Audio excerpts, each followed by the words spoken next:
Nestor et Blaise Lasme, placés sous mandat de dépôt. Alors, messieurs, je commencerai avec vous. Est-ce qu'on sait ce qui leur est reproché?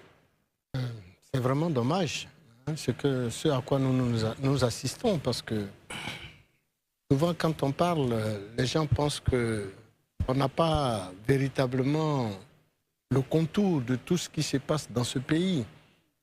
Quand on se réfère à la gouvernance du Foroisan Houphouët, et après cette gouvernance, celle de Gueye et du président, non d'abord du président Bédié, et les successions d'événements du genre. Gueye également, Aël Bokayapi, paix à son âme, mais ensuite la gouvernance du président Gbagbo. Et maintenant, la gouvernance du président Ouattara. Tout est entaché par ces genres de situations à l'approche de nos élections. Arrestation, on parle d'intimidation, l'opposition qui n'arrive pas à s'exprimer. Hier, le RDR, devenu RHDP aujourd'hui, a vécu ces faits avec le régime précédent. Le FPI a vécu ces faits avec le régime du PDCI. C'est le RDR devenu RHDP avec d'autres partis. Je dis le RDR d'hier, devenu RHDP. Aujourd'hui, le PPACI de Laurent Gbagbo, après être sorti du FPI,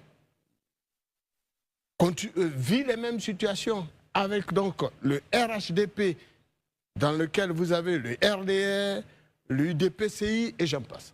Alors, il faut que nos hommes politiques comprennent que la paix sociale qu'ils demandent aux populations là, doit commencer par eux. Il faut qu'ils le comprennent. Et puis c'est toujours les mêmes acteurs. Les mêmes, depuis 30 ans. À l'approche d'une élection, le pays véritablement est dans le tourment. Les Ivoiriens s'interrogent. Il y en a même qui commencent à préparer dans nos villages. Moi qui viens d'Abengourou, on nous disait mais que se passe-t-il à Abidjan? Mais il paraît qu'on doit payer nos sacs de riz ou alors on doit se préparer. Mais attends, pourquoi toujours cette tension et effrayer autant que possible les populations pour simplement ce qu'on demande aux populations de faire, un acte de vote? C'est-à-dire tu prends un bulletin, tu as déposé dans une urne, tu as voté, tu t'en vas chez toi. C'est fini. Tu vas à l'église, tu reviens de l'église, tu vas à la mosquée, tu pries, tu finis, tu viens, tu t'en vas voter. C'est fini. C'est tout. Et rien que ça. Mais avant ça, tout ce que nous allons subir, c'est pas normal. Que direz-vous, par exemple, d'une rencontre en l'état actuel des choses entre le président Gbagbo et le président Ouattara? Qu'est-ce qui les empêche? Ils se parlent, ils ont leur numéro. Pourquoi ils ne s'appellent pas pour se rencontrer, ne serait-ce que pour décrisper l'attention? Les candidatures sont connues pour l'élection de 2025. Le Conseil constitutionnel s'est planché. Nous sommes dans une république qui fonctionne avec des règles. On ne revient plus là-dessus. Si d'ordinaire, nous sommes respectueux de nos dispositions légales. Mais il faut amener les uns et les autres à comprendre que la politique, ce n'est pas la guerre. Ce n'est pas des ennemis, c'est des Ivoiriens. N'est-ce pas le président Gbagbo de retour de la Belgique qui a dit que le président Ouattara est son frère? Et qu'en allant rencontrer son frère, il avait tout souri. Et le président Ouattara également. Ils se rencontrent, ils se tapent sur les épaules.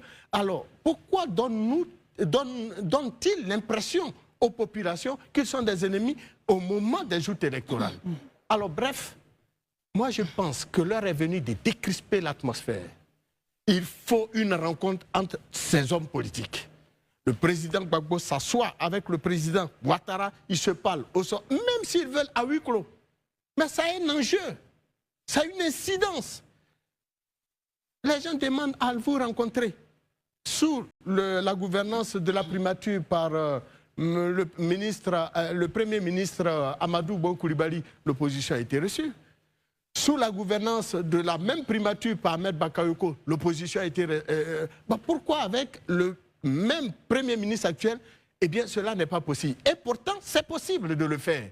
Il faut tout simplement qu'on lui donne des instructions, parce qu'en tant que Premier ministre, il ne peut pas se lever tout seul, prendre une telle décision. Il aurait fallu que le RHDP, qui est le parti qui a fait de lui le Premier ministre, et le président de la République lui donne ses instructions. Il faut rencontrer les acteurs, il faut que les acteurs politiques se rencontrent. Et que nous partions le 25 octobre poser l'acte de vote en prenant un bulletin, mettre dans l'une et rentrer chez nous sans forcément qu'il y ait du grabuge. Merci. Alors, ces arrestations-là, ça suscite encore des grouilles, ça suscite encore des soucis. Non, attends, vraiment, il faut baisser la tension. Et je demande à nos hommes politiques de nous aider parce qu'on ne veut plus être effrayés. Merci.